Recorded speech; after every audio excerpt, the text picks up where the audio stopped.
Hello दोस्तों, कैसे हैं आप सब। लाइब्रेरी साइंस ट्यूटोरियल में आपका एक बार फिर से स्वागत है। जैसा कि इस चैनल में हम वीएमओयू के बीएलआईएस के सभी पेपर के चैप्टर वाइज वीडियो आपके साथ शेयर करेंगे, तो ये वीडियो है लाइब्रेरी मैनेजमेंट का, चैप्टर फर्स्ट का।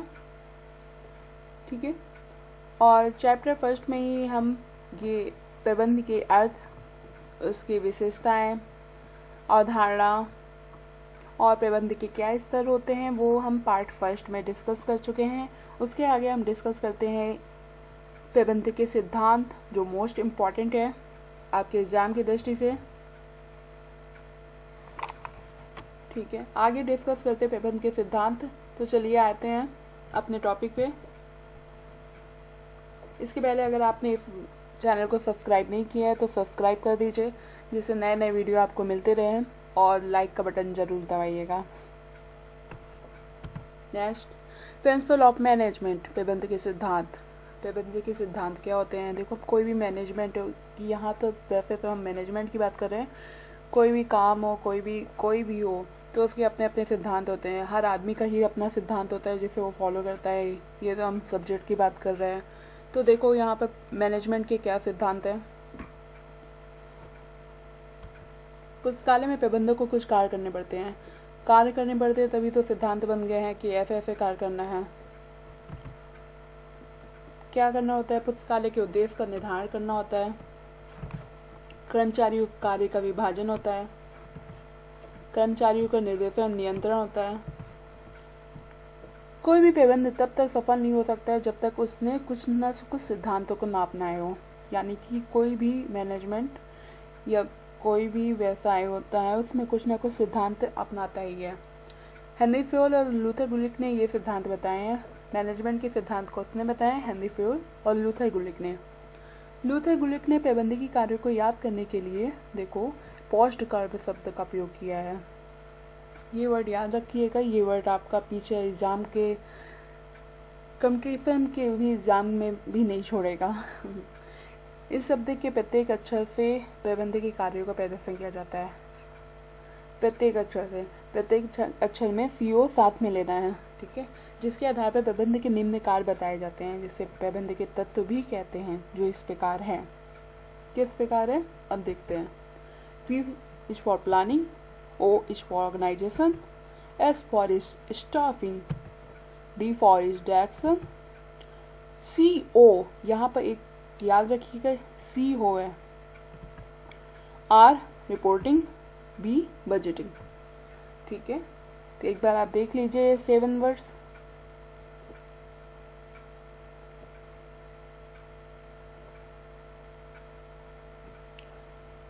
एक बात ये बताऊंगी कि ये जितने भी सिद्धांत हैं वो एक दूसरे पे अंतर्निर्भर है, एक दूसरे पे निर्भर है। ऐसा नहीं कि एक आप करो प्रबंध में, दूसरा नहीं करो तो चल जाएगा। एक दूसरे पे निर्भर है, इसलिए सबको समझना जरूरी है। अब आगे बढ़ते हैं, इनके बारे में पढ़ते हैं, क्योंकि एग्जाम में ये भी आते हैं।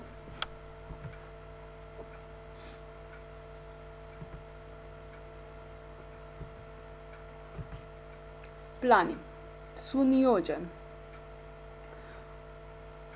ये क्या है सुनियोजन? सोचो। एक स्टूडेंट होता है, उसे परीक्षा देनी होती है, उसमें पास होने के लिए वो कुछ ना कुछ योजना बनाता है। आपको लग रहा होगा मैं आपके बारे में बात कर रही हूँ। हाँ, जाहिर सी बात है, मैं आप ही के बारे में बात कर रही हूँ। आपने भी कुछ ना कुछ योजना बनाई होगी कि एग्जाम को कैसे क्रैक करना है। उसी को कहते हैं प्लानिंग। तो मैनेजमेंट में भी प्लानिंग की जाती है, सेम है, कोई अंतर नहीं है, पर कैसे करना है, क्या करना है, थोड़ा सा अलग हो जाता है। वो तो हर इंसान के अकॉर्डिंग भी अलग हो जाता है। ठीक है, देखो प्लानिंग में क्या होता है, एक मैनेजमेंट के पर्सपेक्टिव से समझते हैं कि मैनेजमेंट में प्लानिंग का अर्थ है एक blueprint banana. what should be accomplished and how to do it। ठीक है, प्लानिंग है बहुत ही इम्पॉर्टेंट मैनेजमेंट का फंक्शन है। इसमें क्या होता है देखते पढ़ते हैं। नियोजन वह विचार प्रक्रिया जिसके बारे में अग्रिम में विचार किया जाता है आवश्यक है। अग्रिम में पहले से विचार कर लेना चाहिए कि कोई कार्य कैसे करे, कब करे, कहाँ करे, क्यों करे, किसके द्वारा संपन्न किया जाए। इस प्रक्रिया द्वारा जोखिम को दूर कर सकते हैं। किसी भी चीज़ की अगर फ्यूचर में प्लानिंग कर लिया जाता है तो अपने आप रिस्क कम हो जाते हैं। बिना नियोजन के कोई भी कार्य अंधेरे में तीर चलाना होगा। सही बात है। नियोजन का अर्थ है किसी भी वांछित उद्देश्य की प्राप्ति के लिए पहले से उस कार्य की रूपरेखा बना लेना, ब्लूप्रिंट बना लेना। जैसे आपके यहाँ सोचो कि आपके यहाँ शादी है, एक बड़ा फंक्शन है, तो उसकी पहले से आप रूपरेखा बना लेते हो कि क्या क्या करना है, किस डेट में करना है, कितने लोग को बुलाना है, कैसा ऑर्गेनाइजेशन करना है। ठीक है, वैसे ही मैनेजमेंट भी होता है। नियोजन कई प्रकार के हो सकते हैं। स्ट्रैटेजिक होता है, लॉन्ग टर्म के लिए हम कर सकते हैं प्लानिंग। शॉर्ट टर्म प्लानिंग होती है, एनुअल होता है, और सरकार का तो 5 ईयर प्लान ही होता है। डैश बात करते हैं। पी तो आपका कंप्लीट हो गया। वर्ड याद रखना, पी के बाद क्या आता है? पोस्ट कॉर्ब, ऑर्गेनाइजेशन, संगठन। संगठन संगठन वर्ड से आपको समझ में आ रहा होगा। ऑर्गेनाइजेशन।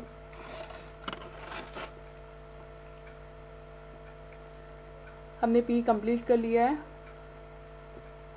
प्री में ब्लूप्रिंट बनाना, एक क्रिएटिव थिंकिंग करना, ये सब इन्वॉल्व होता है। अब ऑर्गेनाइजेशन की बात करते हैं।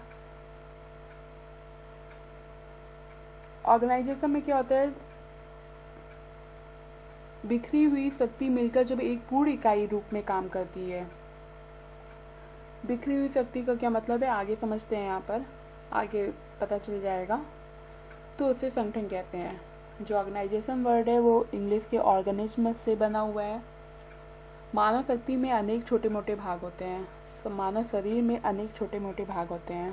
प्रत्येक भाग का अपना एक कार्य होता है। जैसे हाथों का कार्य करना, मुंह का खाना, पेट का पचाना, आंखों का देखना, कानों का सुनना। किंतु इन सब भागों का नियंत्रण मानव शक्ति का केंद्रीय अनुभाग मस्तिष्क द्वारा किया जाता है।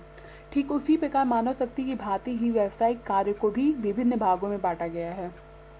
ठीक है, मतलब बिजनेस को भी कई भागों में बांटा गया है। जैसे हमारा शरीर है वैसे ही कई भागों में पार्ट में डिवाइड कर दिया गया है। उन सब कार्यों को एक साथ करना, फिर उनके द्वारा किसी को नियंत्रण करना, और उन सब का नियंत्रण एक परस्पर सहकारिता की भावना से केंद्रीय विभाग द्वारा किया जाता है। और उस केंद्रीय विभाग और समस्त विभाग में समन्वय स्थापित करने की कला को ही संगठन कहते हैं। आई बात समझ में? एक और तरह से समझो, establish a formal relationship among people and resources। जैसे पर्सोनल में, रॉ मटेरियल में, टूल्स, कैपिटल में एक रिलेशन इस्टेब्लिश करना संगठन कहलाता है।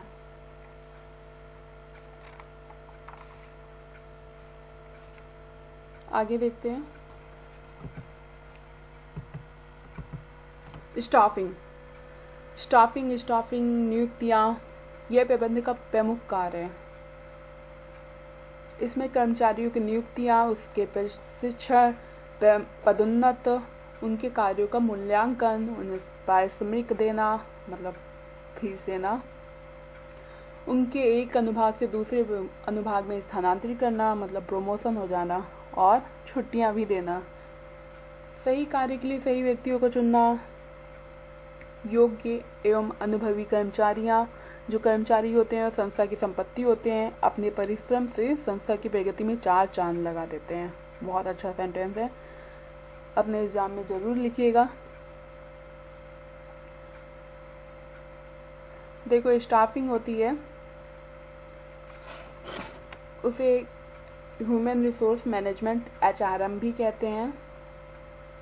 स्टाफिंग में क्या होता है ये समझ में आ गया होगा, क्या क्या काम होते हैं स्टाफिंग में ये समझ में आ गया होगा। देखो अगर लाइब्रेरी में स्टाफ अच्छे नहीं है ना, अच्छे से बोलने वाले नहीं है, मृदुभाषी नहीं है, कार्यकुशल नहीं है,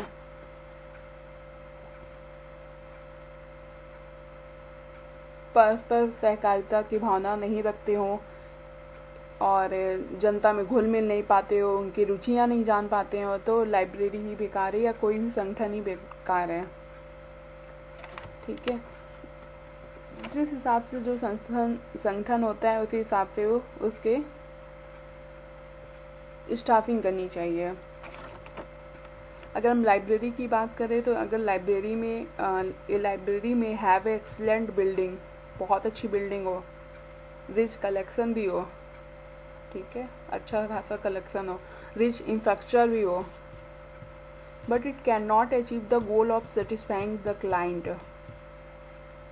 अगर वो अपने क्लाइंट को संतुष्ट नहीं कर पा रहा हो ना, तो सब बेकार है। तो स्टाफिंग बहुत ज़रूरी कार्य है। ठीक है, नेक्स्ट देखते हैं। स्टाफिंग आपको समझ में आ गया होगा, क्योंकि कोई भी संस्था को अगर बना सकता है तो बिगाड़ भी सकता है।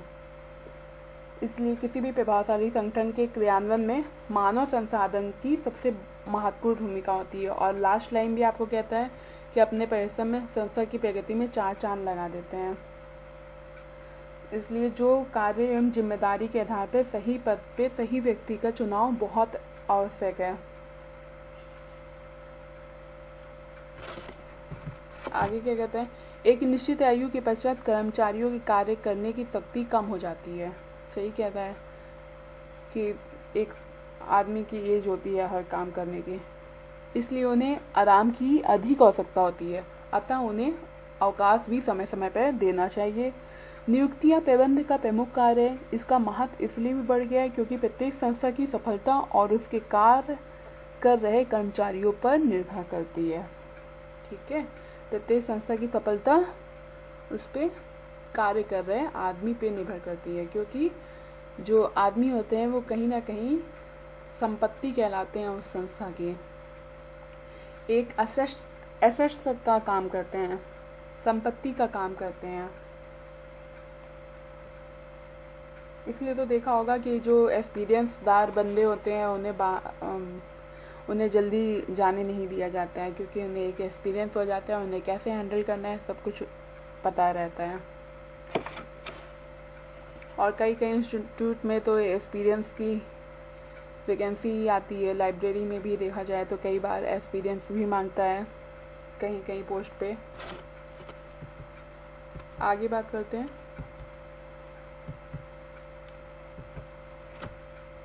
निर्देशन, डायरेक्टिंग। निर्देशन के अंतर्गत प्रबंधक किस प्रकार अपने अधीनस्थों से कार्य कराए, व्यक्तिगत रूप से। यहाँ ये देखिए कि अधीनस्थों से कार्य करा रहा है व्यक्तिगत रूप से और सामूहिक रूप से। साथ ही प्रबंधक किस प्रकार अपने कार्यकर्ताओं को उत्साहित करे ताकि वे अपने निश्चित समय में अच्छा कार्य कर सकें।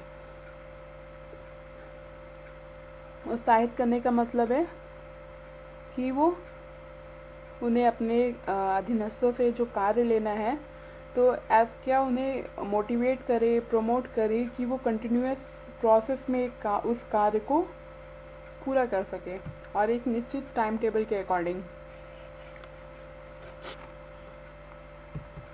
प्रबंध मूलतः व्यक्तियों के साथ मिलकर कार्य करने की कला है। प्रबंध जो होता है वो अपने से नीचे के लोगों से, अधीनस्थों से जबरदस्ती कार्य कराने की कला नहीं है, मिलकर कार्य करने की कला है। अधीनस्थों को कार्य के बारे में निर्देश देना, डायरेक्शन देना, सुपरवाइज करना, मोटिवेट करना, गाइडेंस करना, ट्रेनिंग देना, ये सब कार्य होते हैं डायरेक्टिंग में। सिर्फ उनसे काम निकलवाना नहीं है कि भाई काम मेरा निकल जाए बाकी कुछ भी मैं बोलूँ, ऐसा नहीं है। उनके साथ मिलकर कार्य करना है, कोऑर्डिनेशन रखना है, समन्वय रखना है। उन्हें कार्य करने के लिए आदेश देना सम्मिलित है, साथ में उनका मार्गदर्शन करना, मोटिवेट करना भी बहुत ज़रूरी है। एक डायरेक्शन देना, इंस्ट्रक्शन देना, एडवाइस भी दे सकता है। इस प्रक्रिया के द्वारा किसी भी पद की जिम्मेदारी सुनिश्चित की जा सकती है। यहाँ के निर्देशन के स्थान पर गति देना शब्द का प्रयोग भी किया जाता है।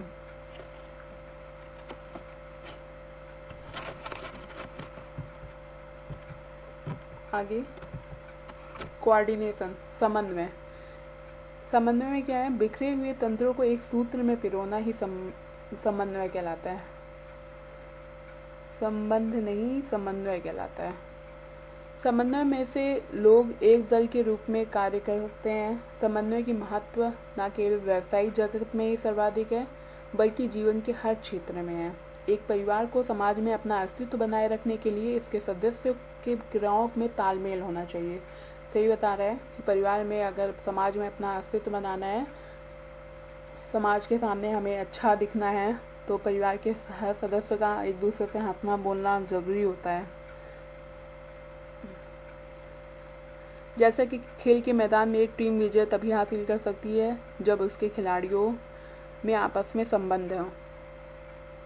हाँ, सही कह रहे हैं कि एक क्रिकेट के मैदान में तभी जीत सकता है जब सब लोग बॉलिंग बैटिंग एक गोल के साथ करें, किसे क्या करना है।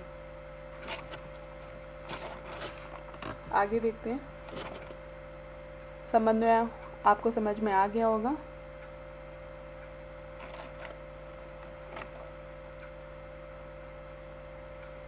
प्रतिवेदन, रिपोर्टिंग। इस क्रिया का अर्थ है समय समय पर अपने उच्च अधिकारियों को सूचित करते रहें, रिपोर्ट देते रहे। रिपोर्ट से समझ में आ रहा होगा, रिपोर्टिंग करना, प्रतिवेदन देना। क्या देना है हमें? संगठन की क्या उपलब्धियां हैं, क्या कमियां हैं। इसे हम मासिक भी दे सकते हैं, अर्धवार्षिक भी दे सकते हैं। वार्षिक प्रतिवेदन द्वारा सूचित किया जा सकता है। संगठन की कमियां, उसके मतलब ड्राफ्ट बैक और उसके पेबल पक्ष, सारी इंफॉर्मेशन उसे देनी पड़ती है। क्या क्या उसमें इस मंथ हुआ, क्या अगले मंथ हुआ, ये पहले से डिसाइड करना होता है कि ये मासिक देना है कि अर्धवार्षिक देना है। आगे यह होता है कि प्रत्येक अनुभाग अपनी सही सूचना अपने उच्च अधिकारी को भेजे, जिससे संगठन में पाई जाने वाली कमियों को दूर किया जा सके। कि कितने लोग आ रहे हैं पढ़ने के लिए, अगर लाइब्रेरी में देखा जाए तो अगर कम लोग आ रहे हैं, किस एज के लोग कम आ रहे हैं, तो उसके हिसाब से उसकी कमियों को दूर किया जाए। यह लिखित रूप से भी हो सकता है, मौखिक रूप में भी हो सकता है। मतलब अगर हमें रिपोर्टिंग करना है तो हम लिखित भी दे सकते हैं लेटर के द्वारा, और ओरल भी बता सकते हैं। ओरल टेलीफोन द्वारा बता सकते हैं, आमने सामने वार्तालाप करके बता सकते हैं, समूह की बैठक में, मीटिंग में बता सकते हैं, है ना। अधिकांश किसी भी बड़े संगठन में प्रतिवेदन लिखित रूप में दी जाती है। हाँ, अगर कोई बहुत बड़ा संस्थान है तो उसमें लिखित रूप में ही दी जाती है, क्योंकि बहुत सारे होते हैं तो किसकी बात सुनो, आप ओरली में नहीं दे सकते हो। अधिकांशतः किसी छोटे संगठन में मौखिक रूप में ही प्रतिवेदन दिया जाता है। छोटे संगठन है तो कम लोग होते हैं तो आप मौखिक रूप में भी दे सकते हो, लेकिन विशाल संगठन में लिखित क्रिया ही सही है। आगे बजट। ये बजट है, बजट नहीं है, ठीक है। किसी भी संगठन की महत्वपूर्ण क्रिया है बजट, जिसके अंतर्गत वित्तीय योजना बनाना, वित्त लेखा नियंत्रण क्रिया सम्मिलित होती है। पिछले खर्च की सूचना के आधार पर वास्तविक बजट प्रस्तुत किया जाता है। बजट को एडवांस में तैयार किया जाता है, जो भविष्य की योजनाओं पर आधारित होता है। एक बजट के बारे में आप समझो कि एक रफ एस्टिमेशन होता है, किसका? इनकम एंड एक्सपेंडिचर का। किसी भी ऑर्गेनाइजेशन के इनकम एंड एक्सपेंडिचर का एक रफ एस्टिमेशन होता है कि कितना खर्च होना है। उसके पहले में देखो, प्लानिंग तो पहले हम बना ही लेते हैं, तो प्लानिंग के साथ साथ उसके पैसे का भी देख लें कि कितनी प्लानिंग करनी है, तो वही बजट कहलाता है। ये एक फोरकास्ट होता है एक तरह से, देखो, ऑर्गेनाइजेशन का। फाइनेंशियल रिसोर्सेस बहुत ज़रूरी है, are most important part of any institutes. तो सामान्यतः बजट एक वर्ष का भी हो सकता है। आप अपने अकॉर्डिंग या संस्था के अकॉर्डिंग बजट कितने वर्ष का लेना है, लेकिन कभी कभी वित्तीय साधनों के अनुसार लंबी अवधि के लिए भी बजट बनाए जाते हैं, जैसे पंचवर्षीय योजना। बजट नियंत्रण, अब बजट कंट्रोल आ गया, बजटरी कंट्रोल। बजट नियंत्रण, इसका उद्देश्य, बजट नियंत्रण क्या होता है? देखो, जो हमने पहले बजट बनाया है, मतलब पहले एक एस्टिमेशन किया है बजट का, और जो रियल में एक्चुअल में परफॉर्मेंस हो रहा है, उस गैप को जल्द से जल्द करेक्ट करना ही बजटरी कंट्रोल कहलाता है। क्योंकि सभी डिपार्टमेंट का बजट बनाना होता है, जितने भी डिपार्टमेंट हैं उस ऑर्गेनाइजेशन में हम सबका बजट बनाना होता है कि किसे कितना खर्च आ रहा है। तो उसको जो एक्चुअल में हुआ है और जो एस्टिमेट किया है उसके गैप को फिल करना, जिससे कि वेस्टेज कम से कम हो, तो उसे बजटरी कंट्रोल कहते हैं। यहाँ लिखा भी है, विभिन्न प्रकार के विश्लेषण करना, अनुमानित बजट का एक्चुअल परफॉर्मेंस से तुलना करना, उसको जल्द से जल्द करेक्ट करना। बजट नियंत्रण से कई लाभ होते हैं, जैसे योजना में स्पष्टता आती है, क्लियरिटी आती है, योजना में जिम्मेदारी सुनिश्चित हो जाती है, सही साधनों का अधिकाधिक उपयोग होता है, वेस्टेज कम हो जाते हैं। वैसे बजट के बारे में संपूर्ण डिटेल उसके बजट के चैप्टर भी है इसी मैनेजमेंट में, उसमें देखेंगे। पर यहाँ पोस्ट कॉर्ब में लास्ट में बजट भी आता है, कॉर्ब, CORB, तो इसके बारे में जानना बहुत ज़रूरी था। अब देखते हैं पुस्तकालय बजट की विधियाँ। एक मोटे तौर पे देख लो कितनी प्रकार की विधियाँ होती हैं। पहली विधि है ये प्लानिंग प्रोग्रामिंग बजटिंग सिस्टम। दूसरी विधि है line by line budgeting system.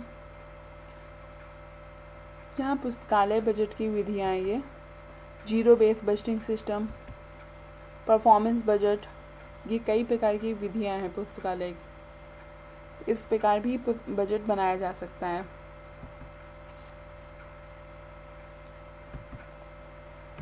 आगे देखते हैं। ये आपके तो क्वेश्चंस आ गए। Important question from this chapter asked in VMO exam.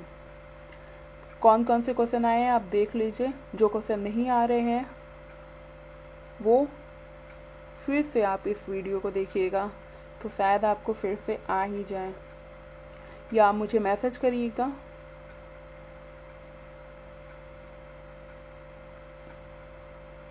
Budget से आप क्या समझते हैं, बजट का क्या अर्थ है, वो आया है। अति लघु में 2018 में आया है। एक संगठन में प्रबंध के क्या स्तर हैं, देखो स्तर बताना है, एक लीनियर क्वेश्चन है। ब्रीफली ये state the level of management part first में हम पढ़ चुके हैं। प्रबंध के कार्य एवं सिद्धांत को संक्षेप में बताइए। प्रबंध की 2 विशेषताएं बताइए। साइंटिफिक मैनेजमेंट पार्ट फर्स्ट में पढ़ चुके हैं इसी चैप्टर के, तो इसे जरूर से जरूर देखिएगा। लघु उत्तरीय क्वेश्चन देखिए।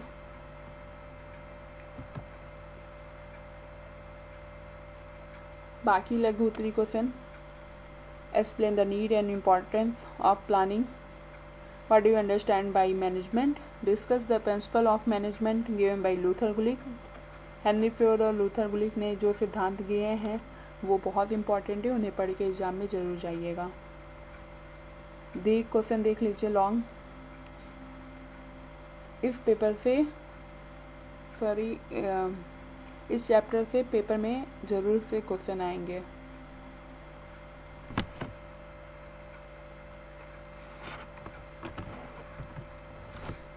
दोस्तों, अगर आपको ये वीडियो पसंद आई हो तो प्लीज़ प्लीज़ प्लीज़ लाइक करें, शेयर करें और सब्सक्राइब करें, जिससे मेरे आगे के वीडियो आप तक पहुंच पाए। Thank you for watching. Next video में मिलते हैं।